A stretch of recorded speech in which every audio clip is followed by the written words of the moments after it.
Hello everyone, मैं देव मीना स्वागत करता हूँ आज की इस ऑनलाइन क्लासेज में आप सभी का। हम पिछले क्लास से बात कर रहे थे चतुर्थ विचलन की, यानी क्यूडी निकालना कि किस प्रकार से क्यूडी की कैलकुलेशन की जाती है। हमने इसमें व्यक्तिगत श्रेणी वाले क्वेश्चन भी देख लिए थे और खंड श्रेणी वाले क्वेश्चन भी देख लिए थे। आज हम पढ़ेंगे कंटिन्यूस सीरीज वाले क्वेश्चन, यानी कि अखंड श्रेणी वाले क्वेश्चन। कि अखंड श्रेणी वाली यदि क्वेश्चन पूछे जाए आपसे और चतुर्थ विचलन अगर आपको निकालना है और उसका गुणांक निकालना है तो किस प्रकार से निकाला जाता है। देखो, ये क्वेश्चन दे रखा है आपको, निम्न समंकों से चतुर्थ विचलन यानी कि क्यूडी तथा उसका गुणांक ज्ञात कीजिए। आपको वर्ग दे रखे हैं और एफ की वैल्यू दे रखी है, यानी वर्ग दे रखे हैं, इसका मतलब ये कंटिन्यूस सीरीज का क्वेश्चन है। ठीक है, तो सबसे पहले तो क्यूडी निकालने के लिए क्यूडी का फॉर्मूला लिखते हैं। क्यूडी का फॉर्मूला होता है Q3 माइनस Q1/2। ठीक है, सबसे पहले हमें निकालना पड़ेगा Q1 और उसके बाद Q3 निकालना पड़ेगा।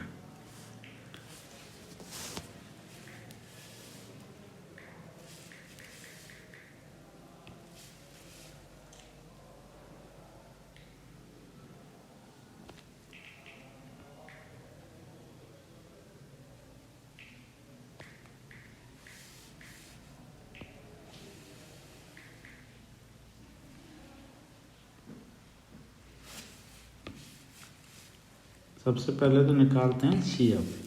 CF का मतलब होता है संचय बारंबारता। F की वैल्यू से निकाली जाती है। जैसे पहले 4 है तो 4 लिख दे, 7 और 4 होते हैं 4 और 7 11, 11 और 12 23, 23 और 10 33, 33 और 5 38, 38 और 2 40, यानी n बराबर कितना आ गया 40। क्लियर। अब हम निकालते हैं Q1 और Q3।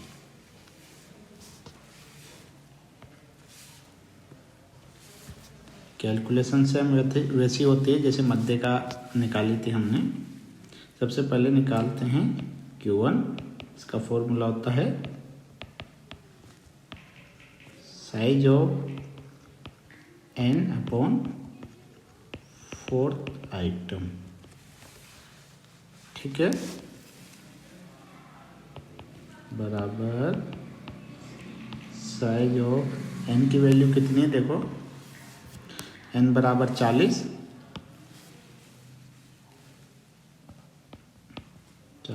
बटे चौथे पद का मान। तो साइज ऑफ 10th आइटम। ठीक है, ये आ गया 10वें पद का मान। अब इसको क्या करेंगे, हम CF में देखेंगे और 10 से जस्ट बड़ी वाली वैल्यू देखेंगे। देखो 10 से जस्ट बड़ी वाली वैल्यू कौन सी है, 11 है CF में, क्योंकि 4 तो 10 से छोटा है, तो 11 है, तो इस ग्रुप को सिलेक्ट कर लेंगे। ठीक है, ये कहलाएगा Q1 वर्ग। ध्यान रखना, अब जो नेक्स्ट जो फॉर्मूला लगाएंगे और उसमें जो वैल्यू पुटअप करेंगे वो इसी से करेंगे।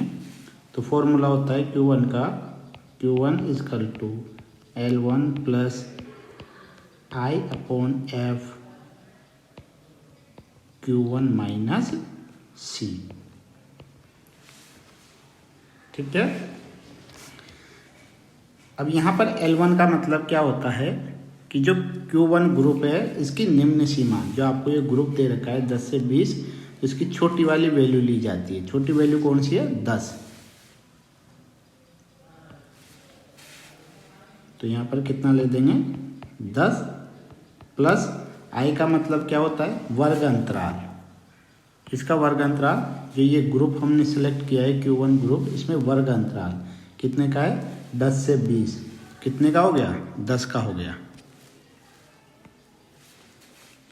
तो वर्ग अंतराल भी 10 का हो गया अपॉन एफ। एफ का मतलब होता है कि इसी ग्रुप में Q1 ग्रुप में एफ की वैल्यू कितनी है। तो कितनी वैल्यू है एफ की, 7। तो एफ का मतलब 7 ब्रैकेट में Q1 का मतलब जो हमने ऊपर जो वैल्यू निकाली है 10, ये 10 माइनस सी का मतलब होता है Q1 ग्रुप से ठीक पूर्व की संचय बारंबारता जो कितनी है, 4। ठीक है, ये रहेगा सी। क्लियर, ये हमने वैल्यू लिख दी। अब क्वेश्चन को सोल्व कर लेंगे। 10 प्लस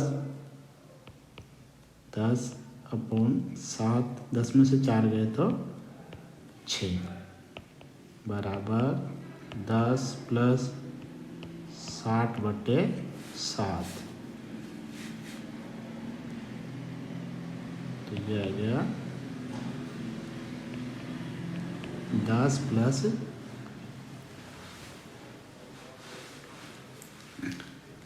60 में 7 का भाग देंगे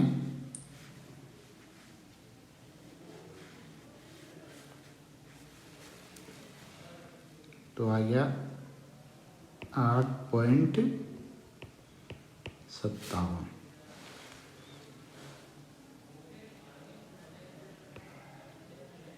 Q1 बराबर कितना आ गया,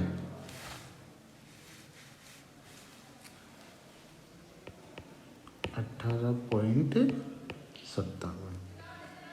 ठीक है,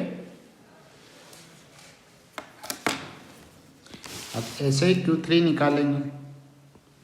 देखो पेज के मैंने 2 पार्ट कर दिए। अब Q3 निकालने के लिए सबसे पहले Q3 निकालें जैसे Q1 निकाला था। साइज ऑफ 3n/4 आइटम, क्योंकि 75% पे निकाला जाता है इसलिए क्या किया हमने इंटू 3 कर दिया। ये क्यों निकाला जाता है, Q3 वर्ग इसमें भी ज्ञात करना है, उसके आधार पर ये फॉर्मूला लिखा गया है। साइज ऑफ 3 ब्रैकेट में n का वैल्यू कितनी थी, 40/4।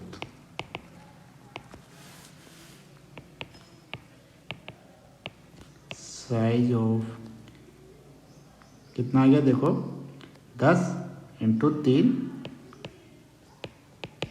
30। ठीक है, अब इसको देखेंगे CF में और 30 से जस्ट बड़ी वाली वैल्यू देखेंगे। ठीक है, संचय बारंबारता में देखा 30 से जस्ट बड़ी वाली वैल्यू कौन सी है, 23 तो छोटी है, 33। अब इस ग्रुप को सिलेक्ट कर लेंगे। ठीक है, जैसे हमने Q1 वाला ग्रुप सिलेक्ट किया था ऐसे Q3 वाला ग्रुप हो गया ये। अब वही फॉर्मूला लगाएंगे जो हमने पहले लगाया था, जैसे Q1 में Q3 वाला बराबर L1 + I/F Q3 - C, ये वाला फॉर्मूला लग जाएगा। अब इसमें L1 का मतलब भी यही है। अब यहाँ पर देखेंगे केवल Q3 ग्रुप को देखेंगे और उस पर L1 का मतलब क्या होगा, ग्रुप कौन सा है, 30 से 40। तो 30 से 40 में छोटी वाली वैल्यू 30 है, तो L1 का मतलब 30 हो गया लोअर वैल्यू। L का मतलब लोअर वैल्यू जो कितना है 30 प्लस I का मतलब वर्ग अंतराल।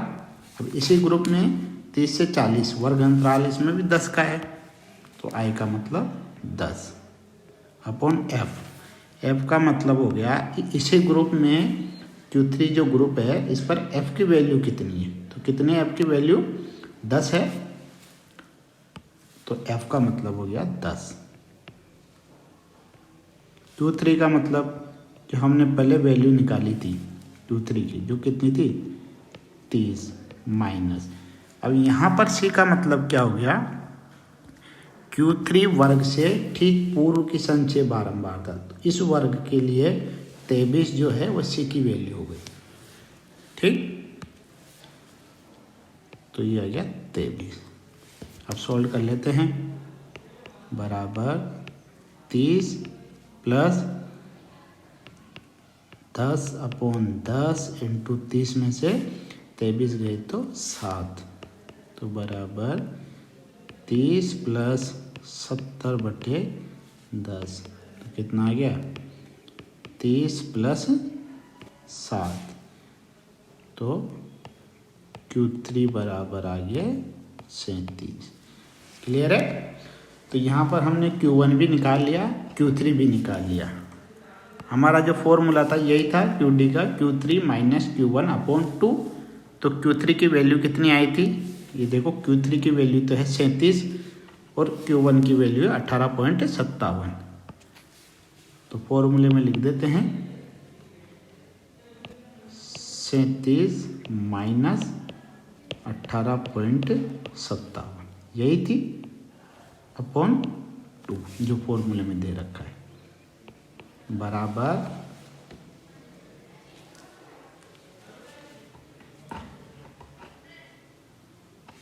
देखो कितना आ गया 37 माइनस 18.57, तो ये आ जाते हैं 18.43 अपॉन 2, तो बराबर हो गए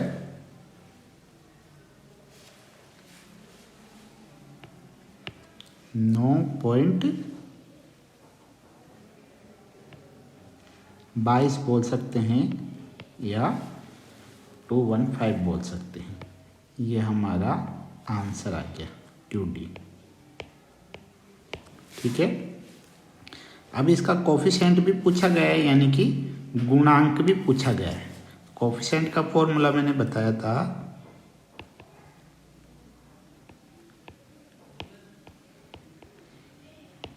कोफिशिएंट ऑफ QD बराबर होता है Q3 minus Q1/Q3 plus Q1 बराबर, अब देखो Q3 की वैल्यू वही 37 माइनस Q1 की वैल्यू 18.57 अपॉन 37 प्लस 18.57, कितना आ गया देखो 37 में से 18.57 गए तो वही आएगा, पहले तो 18.43 जो ऊपर आया था अपॉन, अब जोड़ेंगे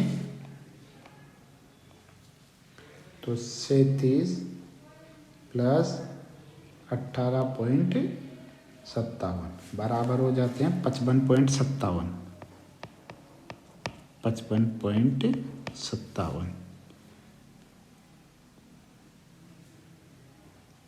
तो वैल्यू कितनी आएगी हमारे पास, भाग दे देंगे 18.43 अपॉन 55.57, तो कोफिशिएंट ऑफ QD हमारे पास आ गया 0.33। ठीक है, इसको बोलेंगे कोफिशिएंट ऑफ QD। ठीक,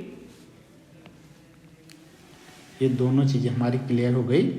QD की कैलकुलेशन हमने कर ली और उसका कोफिशिएंट भी हमने निकाला। क्लियर।